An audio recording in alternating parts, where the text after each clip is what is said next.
10-year-old Cade Gibson threw out the first pitch at a Tech game.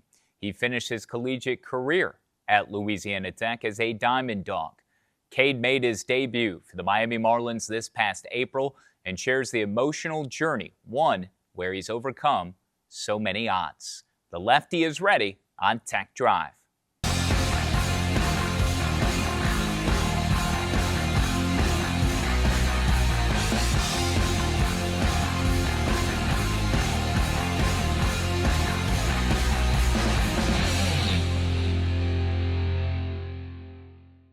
Voice of the Bulldogs, Kyle Schasberger with you, and welcome to Tech Drive. My guest today became the 15th Diamond Dog ever to reach the big leagues, drafted by the Miami Marlins 10th round of the 2022 draft. Cade Gibson made his MLB debut Sunday, Easter Sunday? Was that right? Easter Sunday. How Yep. special.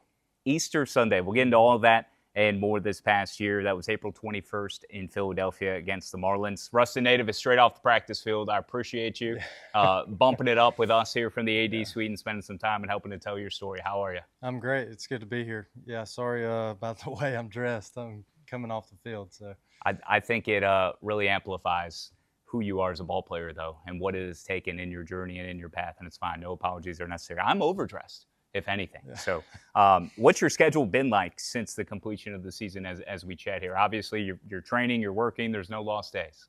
Yeah, I mean, took probably a week and a half, 2 weeks off, just kind of more of a mental reset than anything. I kind of felt like I was in a really good spot physically, no, lingering issues or anything like that. And so it was more of a mental break than anything. And kind of give the arm a chance to reset. And so, but ever since then, just going at it. I mean, throwing, lifting, trying to get my body back into a good spot and, ready to start bullpens here in about, probably 3 weeks. Sure.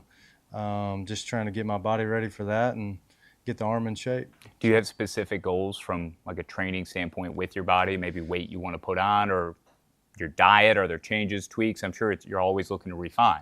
Yeah, I think it's probably, for me, it's more of a protein deal. When I get in, enough protein, which is probably right now around 210, 215 grams a day, that's kind of when I know that I'm feeling my best. And so just doing that and kind of some mechanical changes here and there and to get, better spin and better life on my fastball. So, because if you don't adapt in this game, you'll get left behind pretty quick. Sure.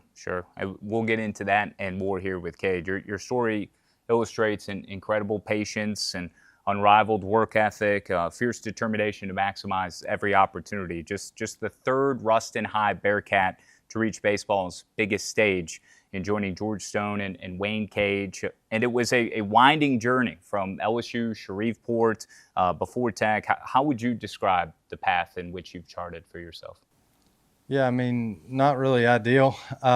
Just from, a standpoint of I didn't really want it as bad as I do now back then, and it took a lot of growing up and a lot of realizing like, hey, if we're going to chase this, we need to grow up a little bit and mature and do the things that we need to do to, maximize every opportunity. Because I've never, there's like I saw it a bunch this year, saw it a bunch when I first got into pro ball. Like there's guys that are way more talented than I ever thought about being. And so just making sure I do the most with every opportunity that I get every day in my training and my throwing and my, my nutrition, making sure everything's, where it needs to be. So. Your leap from LSU Shreveport to Louisiana Tech, just looking at the numbers. I mean, I'm going through and I'm trying to learn everything I can in anticipation of us getting together here today. Obviously, I've heard everything in this last year of what you meant to Tech and what your numbers were and what Lane Burroughs thinks of you. And obviously that bore out in the numbers with Miami, and we'll talk more specifically on that. But at LSU Shreveport, you were 7-8, 18 starts, 24 appearances. Lane had told me you were about a career 7 ERA guy. You struggled to get NAI dudes out, at times. And then under the guidance of Lane and Cooper Fouts, the Bulldogs pitching coach and so many others, you carved out a starting role here. You won 10 games across 2 seasons as a weekend starter. Victories over top 5 teams in Ole Miss and LSU, second team CUSA honors following your last season. What impact did the staff have on your development and providing you the confidence necessary to help realize your dream?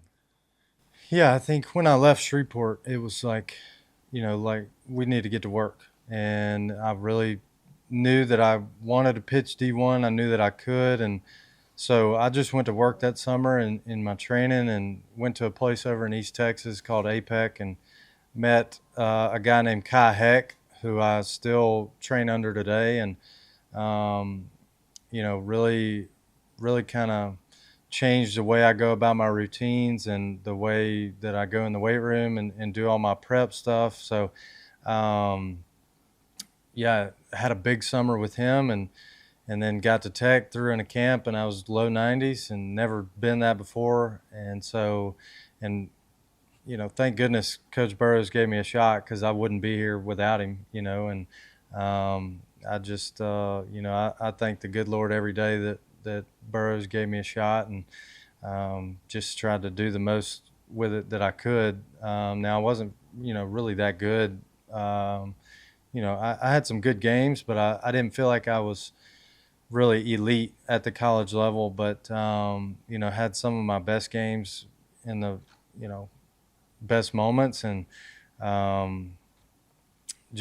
but the staff, man, Burroughs staying on me about, growing up, let's be mature about what we do and, just teaching us the right way to play. And it takes us so much further than baseball. I mean, it's kind of how I live everyday life, with leading a wife at home. And, I still remember Burroughs' sayings and things he used to tell us about just getting your work done and helping others be better as well. And so that kind of has just stuck with me. And that's really what I thought was important to help me, be who I am today and be the competitor that I am today.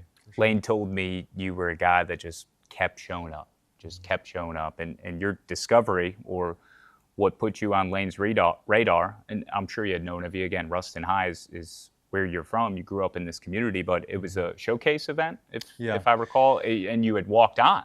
Yeah, really wasn't supposed to be there. I don't think Yeah. it was for high school seniors through sophomores and junior college, and I didn't go to junior college. So, but I was a sophomore, and or I just finished my sophomore year at Shreveport, and so kind of my dad found the camp, put my name in, and there was no issues with it, so I guess I was okay to be there. But just thankful that my dad, when I told Dad, I was like, hey, I don't think I'm going back to Shreveport, and we were doing everything we could to find a camp or somewhere to go throw to, for somebody. And so Dad found the camp at Tech, and I was like, that would be ideal. Like, I would love to pitch for Tech. I threw out the first pitch for my 10th birthday at Louisiana Tech, and so this university means, the world to me. And so to be able to get into that and throw the way I did and just get a shot was crazy. Sounds like there was a lot of uncertainty about where your career would go. You had already kind of made a decision that you weren't going to go back to Shreveport, but you had nowhere to go, and you end up at this camp. I mean, emotionally for you, the obstacles that were at play and maybe the concerns in terms of had you thrown your last pitch, how real was that for you? Yeah, I mean, honestly, I think I was too stubborn to realize it then. I was just so focused on trying to get a place to play. And, if it didn't work out, then it wasn't going to work out. But I think I was too focused on the work to try to get in and find somewhere to throw, and just kind of went out of touch with everybody, really, to go over to East Texas and just train and handle my business over there. And my parents, man, they were so supportive, and I'm sure it wasn't easy for them either, to have a kid that, I'm an only child, and have their only child just leave a school with really no plan ahead, so I think it was probably tougher on them than it was me. But I just, their support was great through all of it, and they helped fund it, and so I got I got some incredible people in my corner. So I didn't do it by myself. And God has a plan. It's I'm definitely not by myself walking with Him, and so that was really, I was okay. I felt like I was, no matter what happened, I was all right because I was chasing something that I thought was, attainable, and so and it happened. So That's amazing. What an incredible story. The way that it paid off, all the sacrifices, and it crescendoed to a point where you made your major league debut on April 21st as a member of the Marlins pitching staff, coming out of the bullpen in Philadelphia, taking on the Phillies. Let's revisit your debut, the emotions, the environment. Maybe first when you received your call up from AAA from Jacksonville. That was a day earlier on Saturday, April 20th. How did that go down with you receiving the news? yeah, so showed up. Well, I mean, absolutely obliterated on Wednesday. We were in Yes. Memphis, and ball was coming out really good. I was excited about it, and I go out of the bullpen and give up 4, and it's like, well, that wasn't how I saw this week going. But I back to it. Got to get ready for Saturday or Sunday to throw, and showed up Saturday. Arm was feeling good. Thought there might be a chance for me to come out of the pen again in Memphis, and the pitching coach was like, "Hey, take it really easy today. Don't go crazy." And so I was like, "All right, that's kind of weird." Figured I would get after it a little bit, work on some stuff, spend some extra time in catch play, and just, he was like, "Trust me, just don't overdo it." I'm like, "All right." So then go into the game, go in the bullpen, same plan as always, spikes on, ready to go, and then they call down to the bullpen and say, "Hey, tell Gibson to come down to the dugout." And I was like, "All right, this is weird. Something must be happening. Either I'm going down or up, whatever." So went to the dugout, and the pitching coach and my manager showed me a text from the front office that said, "Hey, get Gibson to Philadelphia because we need arms." So, and then I couldn't breathe there for a second. I was just read the text, and my heart kind of sunk. I kind of got real nervous, and so, but it was exciting. Got to call my family. I didn't even finish watching the game. Went out, called my family, called my wife first, and she happened to be in the car with her mom and her sister, I think, and so they were going crazy. And then I called my mom and my stepdad, and then called Lindsay's dad, and then kind of just trickled on, called other family and coaches, and so, but yeah, it was surreal. Yeah. It really was. That's so cool. Family, friends, former coaches, including Burroughs and Fouts, were there on Sunday. Were you expecting to get into that game? Obviously, you're preparing. You got to be ready to get in. What were you told ahead of time? I'm pretty sure we had just gotten beaten pretty bad the day before and used a lot of arms, so I was I was pretty confident that I would get in there. But I mean, when you get there, you're not really thinking about it. You just go through your routine and do whatever you got to do to get ready. And if it happens, it happens. If it doesn't, it doesn't. But you got to be ready. So that's the only thing I was focused on, was just trying to get ready and have my mind in a good place in a confident place and ready to go. Down 4-1 in the 6th inning, the phone rings. You're already in the pen, warming up. You receive word you're about to enter the game. What goes through your mind then? Nothing. I couldn't focus really for the first few pitches in the bullpen. I think I almost hit a fan in Philly, my first throw. So that was like, I'm sure everybody in the bullpen was thinking, "Oh my gosh, this guy's about to go in and just not do good at all." And so, But you were able to fight through some of those challenges with each yeah, warm-up pitch, yeah, I'm sure. man. Look, I don't know.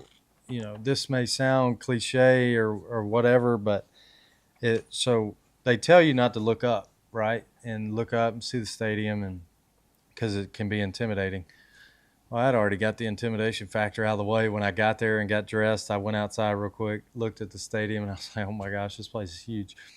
So, but when the gates opened for me to go in the game, I immediately looked up, and it was just like, man, like this is really cool, you know? And there was like an overwhelming peace that God laid on me, and it was just like, all right, this is what we, trained our whole life for. So let's go get it. And the song was somewhat familiar that played also. Yeah, yeah, it was special. Pump It Up. Yeah, that was wild.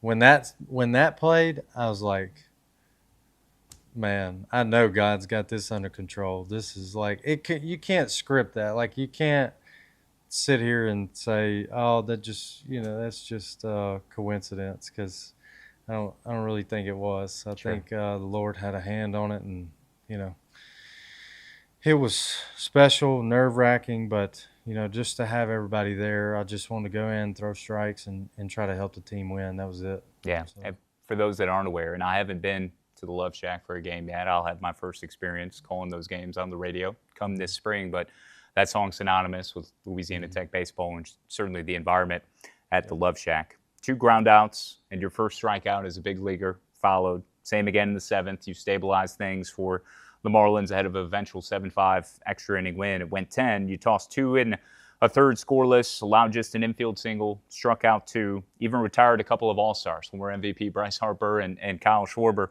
What was it like facing each of those dudes? yeah, I got a I got a poster of Bryce in my room, the house I grew up in, and it's like, I think it was when he first signed with Under Armour when he was a teenager and like about to go in the draft, and but it's up on my wall, and I used to just love watching him play, and the scrutiny he had to go through. Number 1 pick, everybody's wanting him to do certain things and be this type of guy, and so I just had a lot of respect for him growing up, and then for me to get to play against him was really surreal, and because it's somebody I grew up idolizing, and so it was really cool, and but I had to lock in real quick because he can hurt you, if you make a mistake. So Yeah.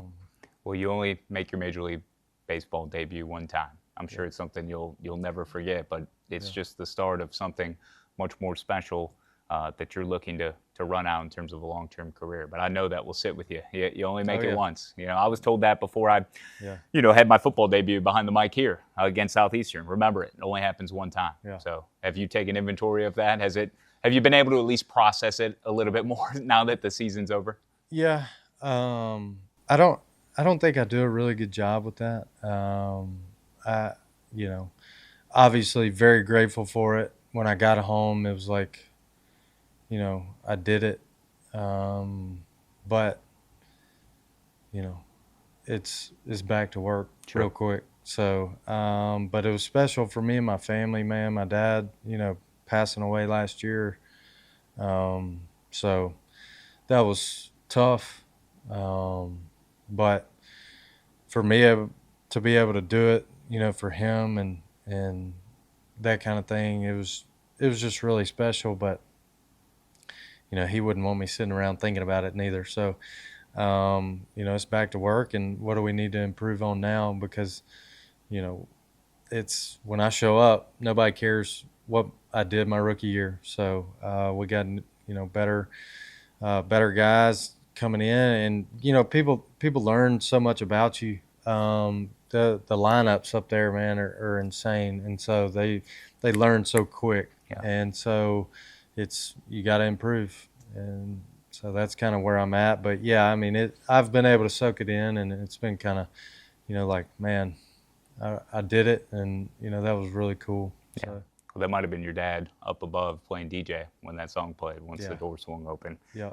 Certainly with you in spirit every single day. I know that as somebody who's lost a parent as well. Yeah. That ability to go out, kind of reset and continue to prove yourself, it's no surprise that of anyone that might be able to handle that would be you, based on everything I've heard and what Lane has talked about, that fire, that ultra competitiveness. also a love for Louisiana Tech. It's more than any that Lane Burroughs says he's ever been around, how much you love this university. And your old coach, when I let him know that we were podcasting today, I was texting him, sitting on the plane in Pullman, Washington, or waiting to go to Pullman, Washington this past week. He sent me, quote, just an unbelievable story, very humble, unreal makeup and character, but the dude just kept showing up, never stopped. What's your response to what your old ball coach has to say about you? Yeah, I mean, sorry. No.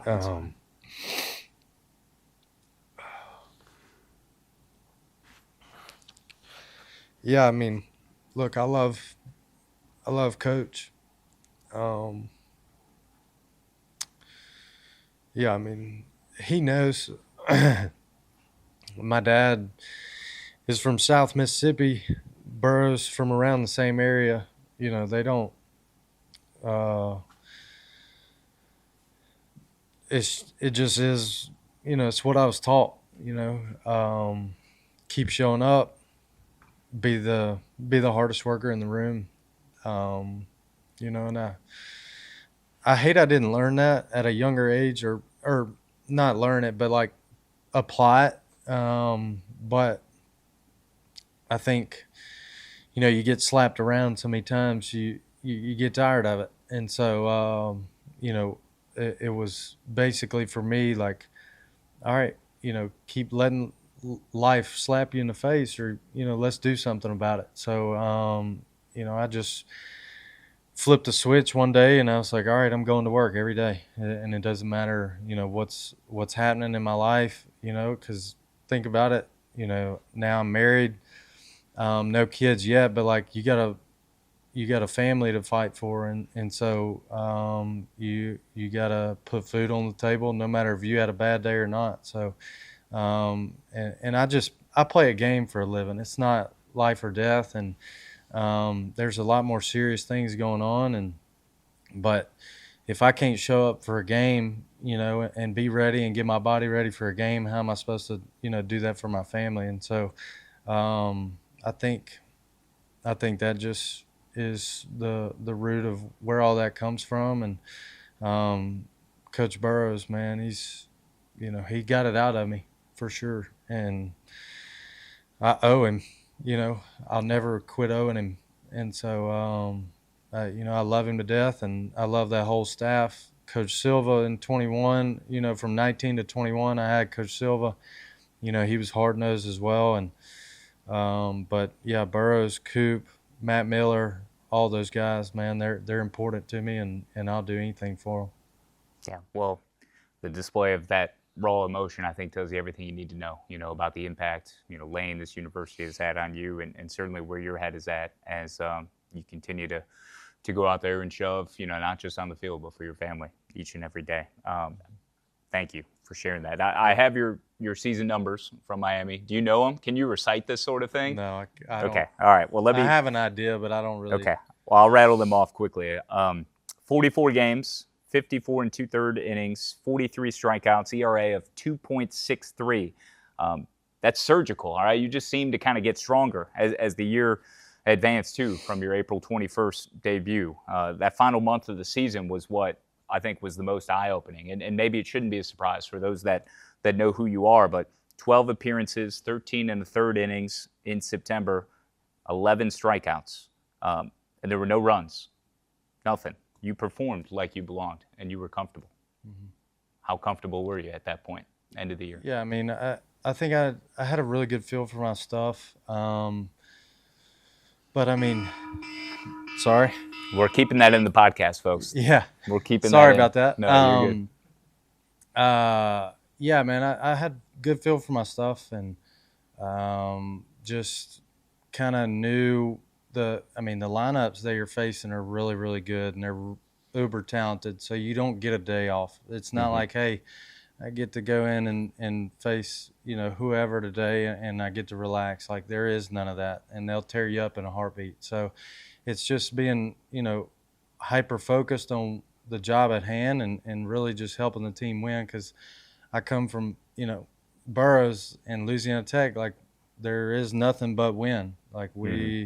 you have to win the game. Do whatever you got to do to win the game. And so, and we were, kind of scratching and clawing for a playoff spot, and especially in the early part of September. So I was doing everything I could to try to help the team, and was studying lineups, and so I think a lot goes into it. But yeah, just making sure I'm executing my spin where it needs to be, and my fastballs are in the right lanes, and that's really what I was focused on.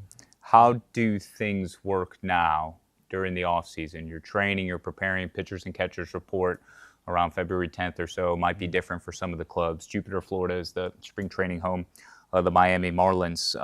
Your spot on that roster, though, just because you ended the year on the big club, doesn't mean that's guaranteed, though, here into next season, correct? Yeah, that's So right. so what has to happen as you go through the process into spring training, and it's just continuing to compete and show Hmm. that you belong on the big roster, right? And you get that Yeah. opportunity again. Yeah, and I mean, like I said earlier, you got to keep adapting, or this game will leave you, behind. And so it's just finding new ways to get better, and showing that when you show up to spring training, like, all right, I've been working on these things, and when you get in the game, they can see those things, come to fruition. So, just staying in the process. Right.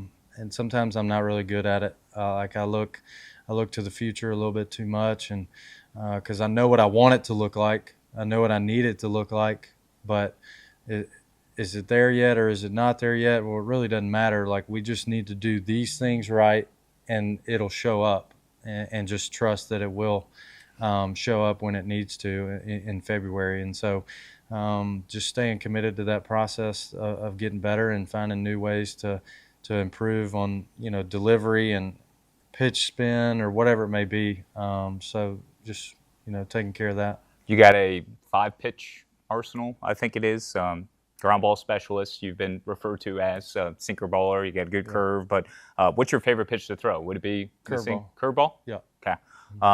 And you're continuing to develop those as you spoke about. What is it? correct. What is it about the curveball that makes you love that pitch so much? My dad actually gave that pitch to me when I first started throwing breaking balls. He was like, "Hey, how about you spike it?" And there's Yeah. normal spike curveball grip, and it has been the same grip since I was 14, and it's just something I'm comfortable with. And so I know, you know, when I report to camp, like, by then, like, I know where it's landing. I know if I need to get it back foot, this is what I do. If I need to get it back door, this is what I do. So just it's a pitch that I've had, the most feel for a long time. Sure, sure. Um, all the professional success thus far, and very early in your career. Still a long way to go, but your rise through the farm system and reaching this moment of having now not necessarily a full season, but a heavy chunk of the season at the big leagues under your belt. I feel that, and you've really pulled the curtain on some of the personal aspect of your life and some of the things you're dealing with, and thank you for that.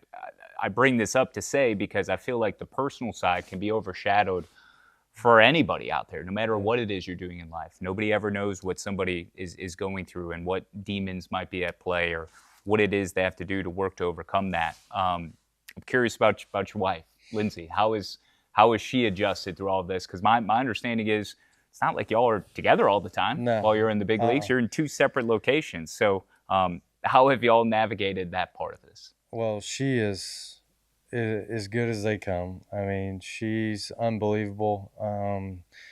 She's my best friend, my rock, and uh, she definitely has had it harder than I've had it. She has a good job here as an accountant in town, and she's stayed home because, I mean, with our sport, there's so much unknown, and she's pretty type A, so she's got to know, what's going on at all times. And so with so much unknown, we just felt like it was better if she stayed here and worked and came and saw me when, maybe once a month or a couple times a month, maybe. But it was Hmm. usually once a month throughout the minor leagues, and she got to see me more this year. But yeah, man, she's awesome. She has, and she, we were actually watching the World Series, and she's sitting there talking baseball, and so like she's kind of grown through it too. So, but no, she loves it, and um, now we're not sure what the plan is moving forward with us and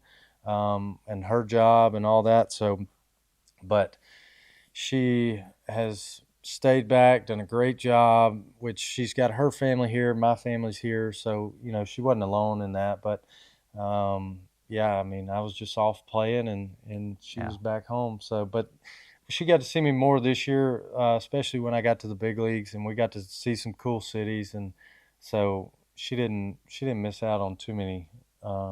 She kind of left the bad trips.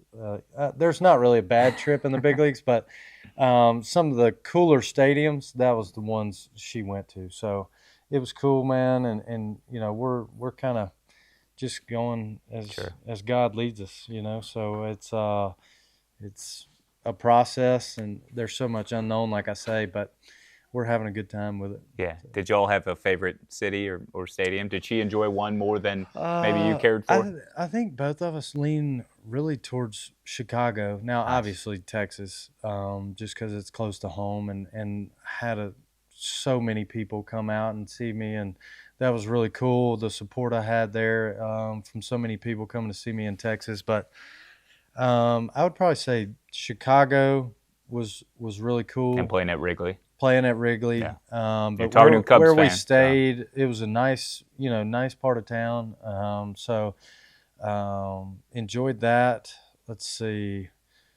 We really enjoyed staying at the Laguna when we went and played the Angels. I okay. actually really liked that stadium. Now I'm not much of a California guy, but I did like that area, and I liked the stadium, and so probably those two I would say, but mostly Chicago Yeah. is number one I on love that that. list. Love to hear that. Yeah. How'd you and Lindsay meet? We met in kindergarten. Wow. Yeah. That's So beautiful. didn't always date. We were going to date, I think, going into my senior year of high school, and I wasn't ready. Let's be honest. And I wasn't ready. And then I went to Shreveport, and we kind of kept in touch. Not really, just every now and then. And then when I came back to Tech, I saw her. I was coming out of a presentation in the College of Business building, so I thought I was looking pretty good. And then I saw her walking across the parking lot to one of her accounting classes, and she said, "Hey, how you doing? How's the family? Everybody good?" And then we kind of talked after that. I texted her on Christmas. I said, "Hey, tell your family." I said, "Merry Christmas." And then, like the week after Christmas, I think the college football playoff started. I think it was just 2018 fall, and so called her and I said, "Hey, I'm picking up pizza, and I'm coming to get you. We're going to watch some football." And she actually declined my first call, and then she tried to call me back. I was like, "No, I'm not playing that," so I declined her call. And so then, finally she answers. I go pick her up. We watch football, and then we've been talking ever since. Wow. So That's so cool. yeah, That's an amazing, amazing story. I would hope y'all didn't start dating when you met in kindergarten, but yeah. no. Kyle Kavanaugh actually told us here at Tech on the external side that he taught Lindsay, and you Hmm. were his quarterback in 7th grade Yeah, at played Cedar Creek. basketball too. Okay. Hmm. Yeah, So athlete. Not surprised. Getting pitcher. yeah. With that said, all things considered. By the way, have you been to Patton's downtown? I should probably slide into Patton's Read. You know the Patton store Yeah, yeah. downtown? Okay. So the Patton's incredible merch. There's plenty of baseball related items in there as well. Louisiana Tech infused, memorabilia, garments, whatever it is. Wrap yourself up in Louisiana Tech items. Dress to impress. Deck yourself and the fam out. Patton's Western Wear and Patton's Downtown. So you got two separate locations, styles, and brands for everyday life, job, game days, and any occasion, including the outdoorsman and you. So you got tons of officially licensed Bulldogs, Lady Texters items that'll get you ready, certainly for basketball season, all the other sports going on. But once baseball season gets going, You can find it all when you shop locally at Patton's, a North Louisiana tradition since 2007. Since we're wrapping things up here, and you've been awesome with us. Thank you, Cade. We've talked about tech and how much the university and certainly Lane and all the different people that have touched you and helped to, help provide you with the opportunities that you've seized through your hard work and determination. But this community itself, Ruston, going to high school here at Ruston, being the third Bearcat to ever play in the pros, coming back, pitching at Tech, now being in the major leagues, and your family, both your wife's family and yours, are still here. How would you describe the importance, the relationship that you have with the city of Ruston, and how it tugs on your heartstrings? Oh man, I love this city. I want to get to a point where I can help out more in the city, and with different things, whether it be projects or whatever, or little helping kids out in the city and things like that. I've had a lot on my mind about that lately, but anything I can do to give back to this city, man, I would love to. And so if anybody knows of anything that I can help with, that would be great. But no, I love it. It's I've had so many people reach out, that saying they're in my corner, they're supporting me, and it showed really in Texas when we came to play the Rangers. Had I don't even remember how many people it was, too many to count, but just had so much support from different people, and it was awesome. And I love I love coming back here in the off season. I'll always have a home here, and I'll come back here every off season for sure, because I just like being home, man. It's different than the big city life that you live in season, and so but it'll always have a special place in my heart for sure. Speaking of home, Kane McGuire reminded me before walking over here, he remembers the game at Southern Miss where I believe you were pointing on the mound saying, "My house." Do you remember that? Yeah, I That do. at all? That Yeah. performance? Can you share anything more about that experience? Well, I had I had a pretty good record at Pete Taylor Park. Yeah. But yeah, I just felt like they should know that how I felt that day, and so actually gave up 2 runs in the first, and ended up throwing 7 innings, 2 runs, and got a pretty good rear end chewing from Burrows and Coop in the dugout after that first inning. And then so after I ended up having a good outing, I just felt like all the Southern Miss fans should know, because I hate Southern Miss. Oh, I love it. That's what we needed. That's Yeah. the soundbite that we needed. No, in all seriousness, though, final thing, if we can put a pin in this, this has been spectacular conversation with Cade Gibson of the Miami Marlins, formerly of Louisiana Tech. Any advice to other players, given how awesome your journey has been to this point in overcoming so many odds and continue to work, pour yourself into the craft, into something that you love so much, of hoping to make it to the next level? Any advice? Yeah, I mean, I'm pretty sure Burroughs used to hammer this into us, but how you do anything is how you do everything. So if you want a real shot at something, or you're trying to turn your life around, whatever it may be, the most important decision I ever made was giving my life to Christ, and two, just bust your tail in everything you do, everything. It doesn't matter. Saban said, even if you're a street sweeper, be the best street sweeper ever in the world. And so I think just taking that attitude to everything you do, it really pays off, and just making sure that no opportunity is wasted. You can't sit there and say, hey, I don't feel good, my head hurts, I'm sick, I got whatever, I'll just handle it tomorrow. Like there is no tomorrow, and it'll every life will pass you up if you let it. And so just hard work every day, and don't stop. That's it. I love it. Cade, you're a special human, man. All the best to you, your family, and happy holidays as well. I appreciate it. You too. Yeah, a lot to be thankful for. That's Cade Gibson on Tech Drive. Appreciate all of you listening, consuming this. La Tech Athletics on the YouTube page, Apple, Spotify, wherever it is you get your podcast. For Jack, Carson, GB, Drew, Kyle, I'm the voice of the Bulldogs, Kyle Schatzberger. He's Cade Gibson. We'll catch you next time on Tech Drive.